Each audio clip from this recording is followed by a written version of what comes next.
pag-iisip ay lahat ng nakaraan na ginawa ng dating administrasyon ay tinitigil dahil sinasabi walang magandang nangyari. Ay hindi naman tama yun. Kung maganda naman ang proyekto, ba't di natin itutuloy? Hindi yan ang pag-iisip na magdadala sa atin sa isang bagong Pilipinas. Kung masusi naman ang pag-aaral at talagang may pakinabang, dapat talagang ituloy. Ang infrastruktura ay kaunlaran. Lalo na at kasama nito ay masusing pag-aaral. Sa ganitong paraan, walang masasayang na pondo dahil ang bawat proyekto ay mapapakinabangan ng mamamayan.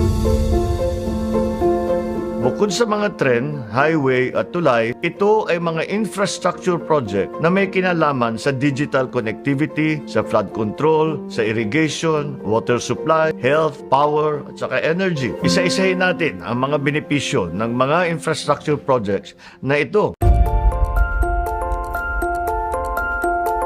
Una, siyempre ay